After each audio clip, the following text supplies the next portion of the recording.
Hello, my dear students. Welcome you all at my channel Focused and Brilliant Studies.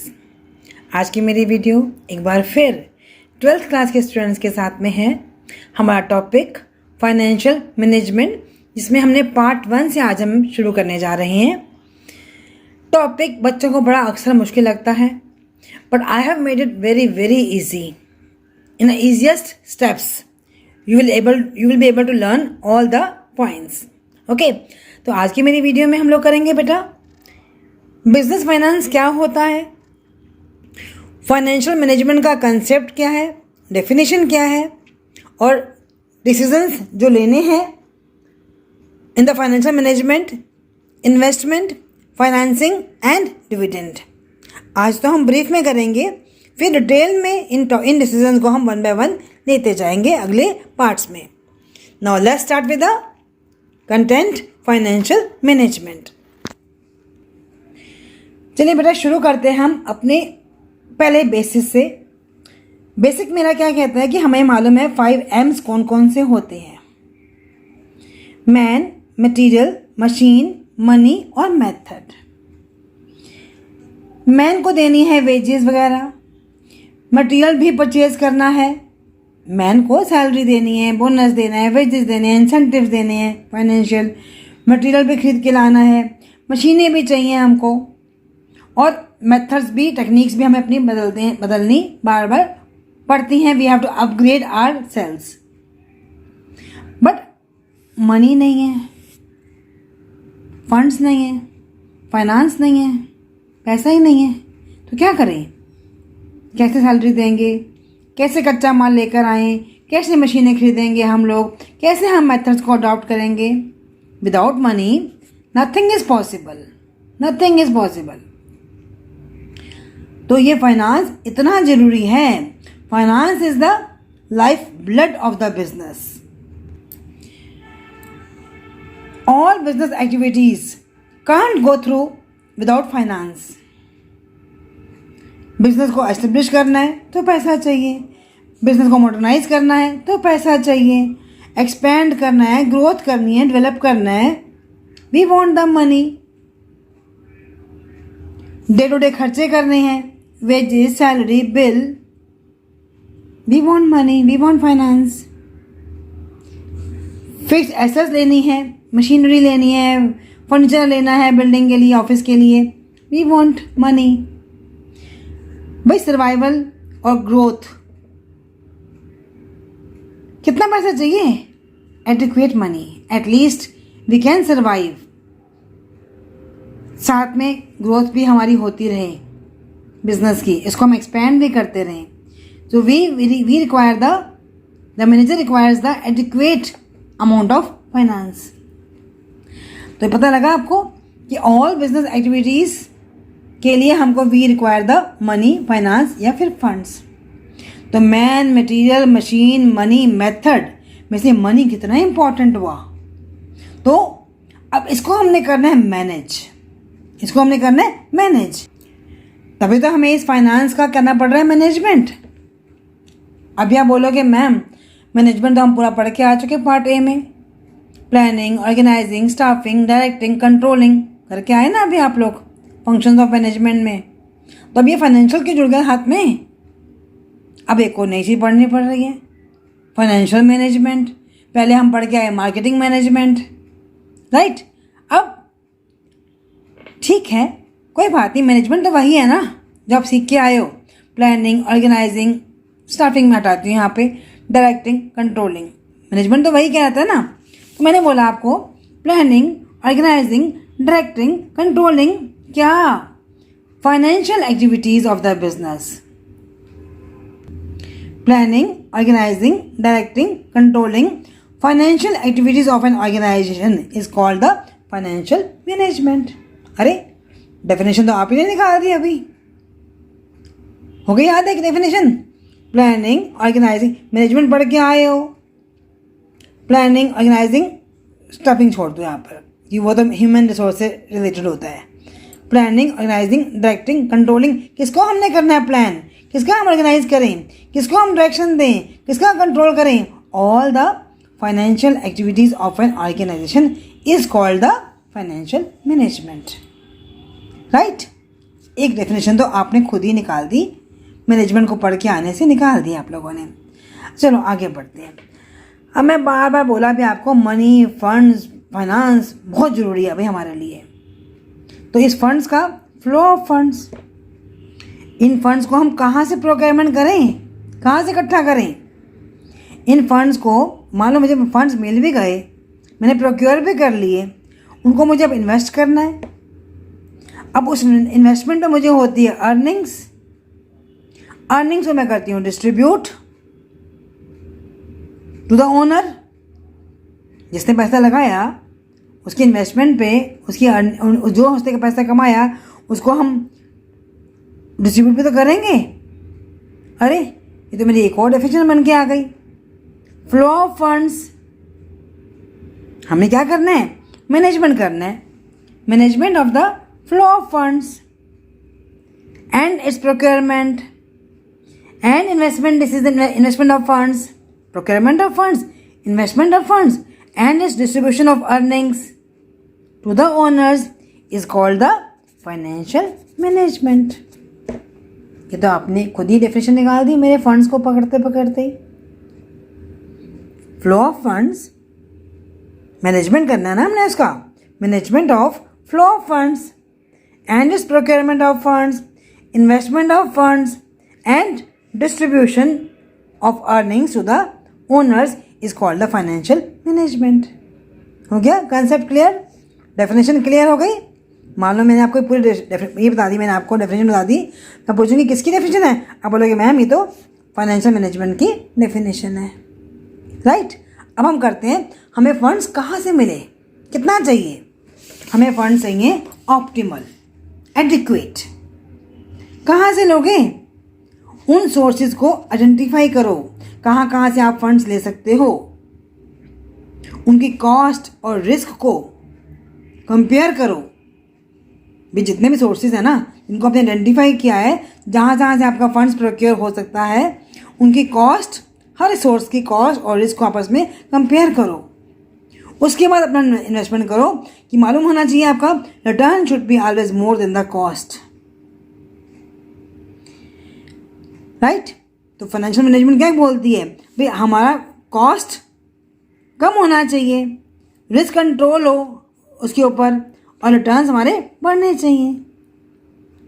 तो मैंने क्या बोला, financial management क्या हुआ, optimal procurement of the funds and there uses. Optimal procurement के लिए क्या करोगे, पहले जितने भी सोर्सेज हैं आपके अवेलेबल उनको आप आइडेंटिफाई करोगे, उनको आपस में कंपेयर करोगे in the terms of their cost and the risk. और जो फाइनेंस प्रोक्योर किया आपने उसको इस तरह से इन्वेस्ट करोगे उन फंड्स को, ताकि जो कॉस्ट एट विच जिसमें हम ले रहे हैं, the return should exceed then the cost at which we have procured. ठीक है ना. साथ साथ हमने ये भी देखा कि फाइनेंशियल मैनेजमेंट क्या है, कि हमारे जो कॉस्ट ऑफ फंड्स जितने हैं हमारे, उनको हमने रिड्यूस करना है, keeping the risk under the control and achieving maximum return on the funds. ऐसा नहीं हो, फंड्स कितने होने चाहिए, एडिक्वेट. मैं बाबा बोलती हूँ एडिक्वेट फंड्स, ना कम ना ज़्यादा. कम, अगर शॉर्टेज होगी फंड्स की तो क्या होगा, काम रुकेगा. अगर फंड्स हमारे एक्सेस में होंगे तो अननेसेसरी कॉस्ट हमें बियर करनी पड़ेगी, वो तो रिस्क है ना हमारे लिए. तो fund should be adequately procured. Right बेटा. अब आता है आगे कि इस फाइनेंशियल मैनेजमेंट के लिए हमें कौन कौन से फाइनेंसिंग डिसीजन लेने पड़ते हैं. Financial management is concern with the 3 broad financial decisions. Number 1 is the investment decision, financing decision and last is the dividend decision. याद रहेगा, इन्वेस्टमेंट, फाइनेंसिंग, डिविडेंड. ठीक है ना. अब बात आ रही है हमारी पहले इन्वेस्टमेंट की. इन्वेस्टमेंट मतलब कि हमने फंड, जब बात मैं बोला इन्वेस्टमेंट, कि उन फंड्स को हम कहाँ इन्वेस्ट करें, कहाँ इन्वेस्ट करें ताकि हमें रिटर्न उनके ऊपर आराम से मिलता रहे. Highest possible return for the investment, for the investors. How the funds are to be invested. कहाँ इन्वेस्ट करते हैं हम लोग भाई? कहाँ इन्वेस्ट करेंगे? लॉन्ग टर्म इन्वेस्टमेंट में या शॉर्ट टर्म इन्वेस्टमेंट में? वर्ड से वर्ड निकालते जाओगे बेटा, हटना नहीं है, हटना बिल्कुल नहीं है। हमने इन्वेस्टमेंट डिसीजन कहाँ लेना है बेटा? How the funds are to be invested, where, कहाँ पे इन्वेस्ट करेंगे ताकि हमें रिटर्न जो है ना, return should be highest possible, उसमें होना चाहिए, हमें रिटर्न मिलना चाहिए, higher possible returns for the investors. तो कहाँ करें इन्वेस्टमेंट? या तो लॉन्ग टर्म में करोगे या शॉर्ट टर्म में करोगे। लॉन्ग टर्म मालूम ही है आपको, लॉन्ग टर्म मतलब fixed assets, machinery, new machinery लोगे, ओल्ड को रिप्लेस करोगे, न्यू ब्रांच, ये तुम्हारी क्या है? लॉन्ग टर्म, लंबे समय तक जो चलता रहेगा, नॉट फॉर रीसेल बल्कि उसको हम यूज़ करते जाएंगे लॉन्ग टर्म बेसिस पे। चलो, लॉन्ग टर्म इन्वेस्टमेंट को हमने एक और नाम सीख लिया आज, कैपिटल बजटिंग। Capital budgeting. फिर आपका आया शॉर्ट टर्म, छोटे समय के लिए working capital, day to day working of the business के लिए। देखो ना, मेरे पास कैश था, उस कैश से मैंने रॉ मटेरियल ले लिया, डाला मैंने मशीनों में, वो बन गया मेरा वर्क इन प्रोसेस। उसको डाला मैंने मशीनों में, बन गई मेरी फिनिश गुड्स। उसको मैंने मार्केट में बेच दिया तो कैश मिल गया। कई बार मेरा मार्केट में नहीं बिकता, उधार में बिकता है, तो मेरे यहाँ पे क्या हो जाते हैं? Debtors, credit sales. फिर मुझे उनसे बाद में कैश मिल गया। कैश था मेरे पास, उस कैश से मैंने रॉ मटेरियल लिया, रॉ मटेरियल को मैंने डाला मशीनों में, कच्चा माल है ना, डाला मैंने, बन गया मेरा वर्क इन प्रोसेस, अर्धनिर्मित माल। फिर डाला मशीनों में, मेरी बन गई फिनिश गुड्स। बिक गया तो ठीक, नहीं बिका तो मेरा क्या हुआ? क्रेडिट सेल्स, फिर कैश। तो जो मैंने बनाया ना अपना प्रोसेस, इस प्रोसेस में मैंने अब मुझे डिसीजन क्या लेना है? Level of cash, level of inventory, level of receivable, है ना, ये सब मेरा क्या हो रहा है? एफिशिएंट कैश मैनेजमेंट मेरे पास होना चाहिए। This is called the working capital, right. Second number में मेरा आया फाइनेंसिंग डिसीजन। फाइनेंसिंग मैंने फंड से बनाई है हमारा, कितना क्वांटम ऑफ फंड चाहिए, कितनी क्वांटिटी में फंड चाहिए हमको, उन फंड्स को लेने के कितने सोर्सेज होंगे, पढ़ के आए हैं हमने 11th क्लास में ना। Owners funds, borrowed funds. Owners funds के सोर्सेज क्या होते हैं? Preference share capital, equity share capital, reserve and surplus, retained earnings, है ना, ये सब GDR पढ़ के आए ना बेटा आप लोग। ये सब क्या? Owners funds, share holder funds, जिनको हम क्या बोलते हैं? इक्विटी। ऐसी बोरोड फंड्स में debentures, long term loans from the financial insurance, long term loans from the commercial banks, public deposits, ये सब क्या है? हमें कहाँ कहाँ से सोर्सेज क्या होंगे हमारे फाइनेंसिंग फंड्स को अरेंज करने के? Optimum of funds to be raised from the these sources. तो ये हमारा हो गया फाइनेंसिंग डिसीजन। अगले बार आई डिविडेंड डिसीजन की। डिविडेंड हिंदी में बच्चों को बताती हूँ मैं हमेशा लाभांश, लाभ का अंश। लाभ मैंने प्रॉफिट, प्रॉफिट का कोई portion which is not distributed to the shareholders. हमने क्या करा? उसको पोर्शन ऑफ प्रॉफिट जो बांट दिया वो तो ठीक है, जो नहीं बांटा वो हमने क्या करा बेटा? वो क्या रखा हमने? रिटेन्ड कर लिया। जो डिविडेंड क्या होता है बेटा? Portion of profit which is distributed to the shareholders as dividend. तो प्रॉफिट जितना कंपनी ने कमाया, प्रॉफिट आफ्टर टैक्स, टैक्स देने के बाद, एक पार्ट शेयर होल्डर को दिया उन्होंने एज अ डिविडेंड, एक पार्ट उन्होंने रिटेन्ड कर लिया अपने बिजनेस में फॉर द फ्यूचर स्ट्रेंथ, री इन्वेस्टेड इन द बिजनेस। तो ये हमारा हो गया डिविडेंड डिसीजन। इनके बारे में हम धीमे धीमे नेक्स्ट कंटेंट्स में अपने पढ़ते जाएंगे। तो आज की मेरी वीडियो में इतना तक ही था बेटा। पार्ट्स में करेंगे, लर्न भी करते जाओ, फोकस करो वर्ड्स के ऊपर, रटना नहीं है बिल्कुल भी। फोकस करो बेटा वर्ड्स जो मैं बोल रही हूँ आपको, उन्हीं वर्ड्स में से वर्ड्स निकालते जाओ, आगे बढ़ते जाओ। क्या मैंने बोला आपको? Dividend decision. डिविडेंड मैंने क्या होता है? Portion of profit which is distributed to the shareholders कौन सा पोर्शन हम बांटते हैं? Profit after tax. कुछ बांटा, कुछ हमने अपनी कंपनी में ही री इन्वेस्ट कर लिया, रिटेन कर लिया अपने फ्यूचर के लिए। तो ये हमारा हो गया डिविडेंड डिसीजन, राइट। तो आज की मेरी वीडियो इतने तक ही है बेटा।